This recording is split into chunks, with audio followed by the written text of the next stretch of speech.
Bismillahirrahmanirrahim. Assalamualaikum warahmatullahi wabarakatuh. Masih dalam kaitan keterangan ya terkait upaya penyelesaian kasus beruntun berantai berkaitan dengan Saudari Indah Wayu Widiati oknum guru SD 03 Tambak Romo.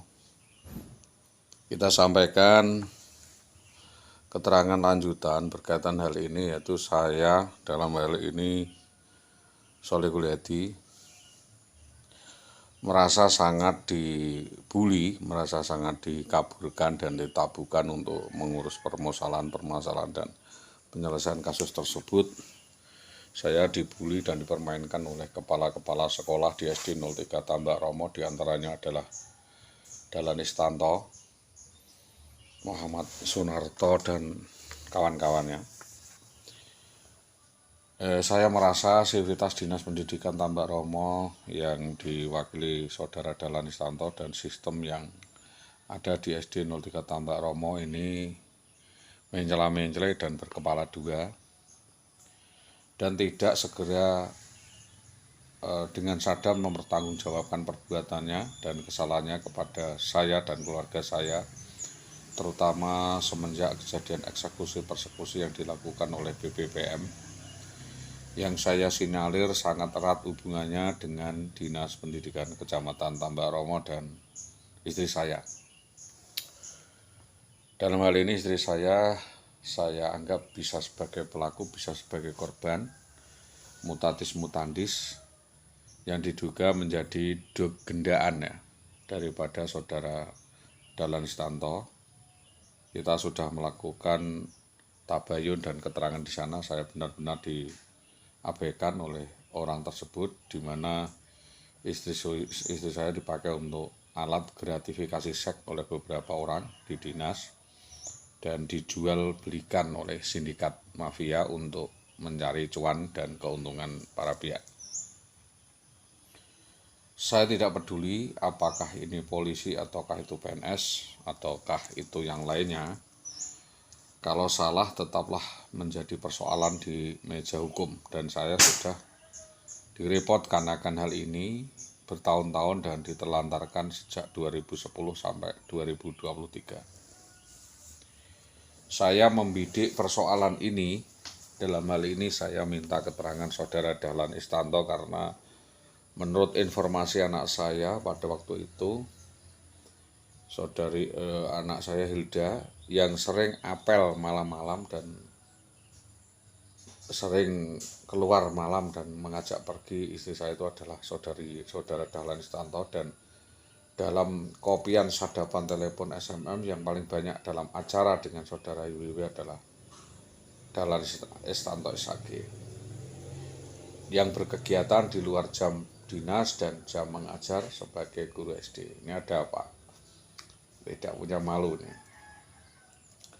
Saya tentu dipermalukan dalam hal ini dengan meluasnya konflik terbuka ini, tapi saya sudah diskusikan dengan keluarga bahwa kami memutuskan untuk tidak mengejar kasus tentang hilangnya Saudari Wiwi karena itu sudah dimaunya sendiri, dan beberapa permasalahan dengan kepala-kepala sekolah se-Tambak Romo, dan mereka merekomendasikan saya untuk memperkarakan, tetapi saya memilih untuk falsetto atau verstappen, tidak memperkarakan siapapun karena itu adalah kesalahan yang juga dilakukan oleh Saudari Wiwi.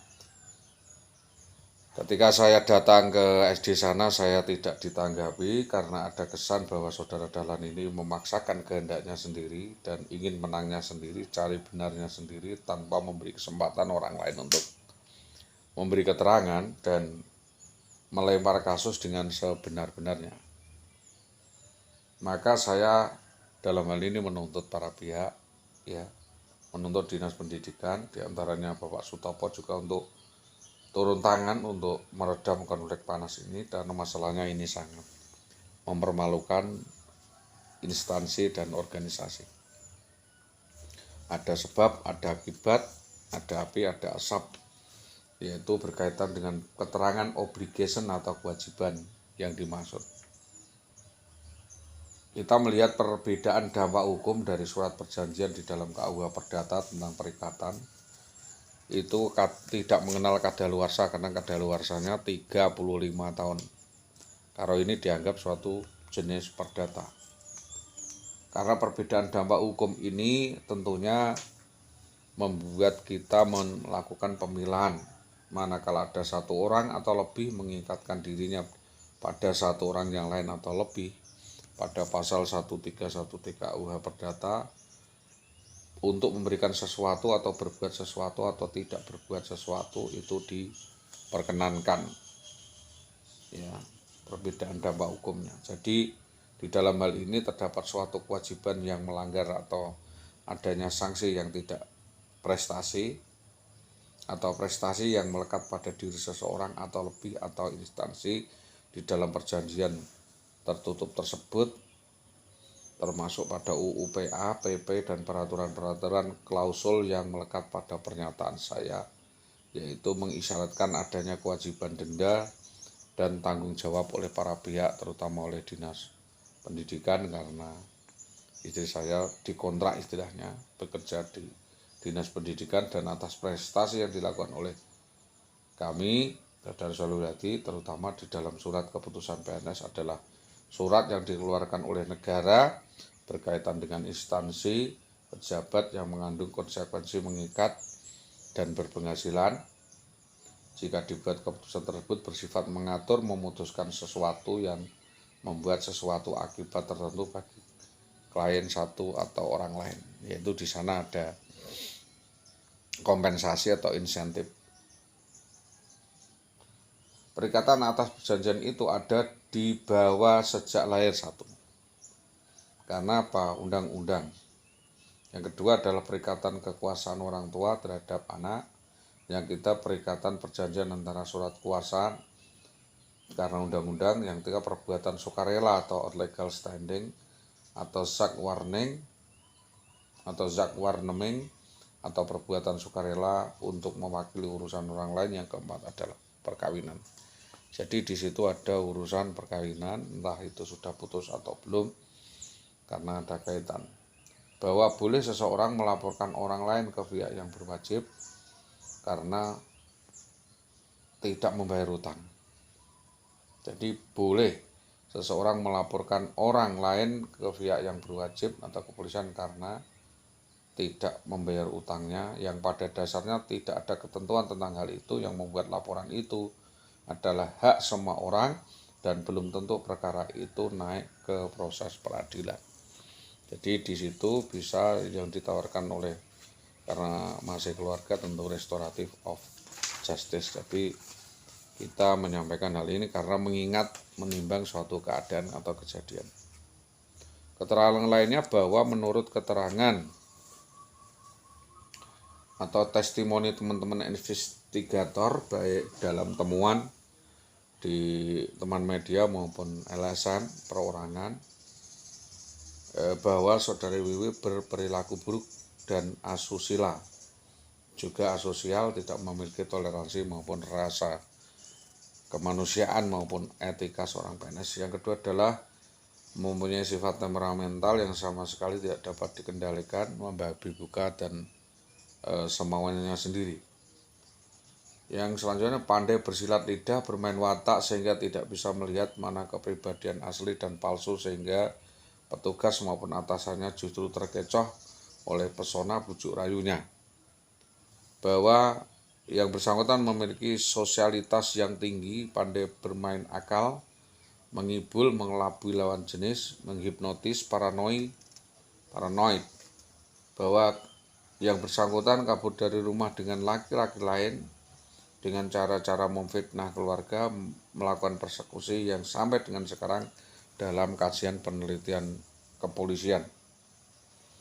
Bergaya hidup mewah dengan selera belanja yang tidak terkendali, keterangan Ibu Endang Imam, yaitu mempunyai sifat kleptomania, pedofilia, sadomasochis, kelainan seks, hiperseks, dan dugaan lesbi. Yang berkepribadian ganda, suka berbohong, tidak pernah mengakui semua perbuatannya, dan memiliki kelainan mental. bahwa semua sivitas pendidikan Kecamatan Tambak Romo tahu terkait integritas dan karakter jahat yang dilakukan IWW dan kroni-kroninya, yaitu di sini Rusmini, Marfuah Cipuk, dan Fatim. Bahwa tidak benar apapun yang dituangkan, dituduhkan saudari Wiwi kepada yang bersangkutan saudara Dede yang bersangkutan mempunyai sifat sebagai tidak bertanggung jawab sejak 2008. Perlu diketahui bahwa 2008 itu kami sedang mengajukan S2 penumpang S2 di Yogyakarta. Bahwa yang bersangkutan dikibuli IWW bertahun-tahun, yaitu 1999 dan 2018. Dan Dede pernah coba diracun dengan baygon dengan mencampurkannya dalam bubur kacang hijau dan ex Kapolri di dalam masakan kepiting dan jamur celeng. Ini kita sekeluarga keracunan semua waktu itu. Selanjutnya bahwa berkali-kali Wiwi sudah mencoba untuk melarikan diri setelah menguras aset korban untuk berusaha membunuh suaminya atau korban.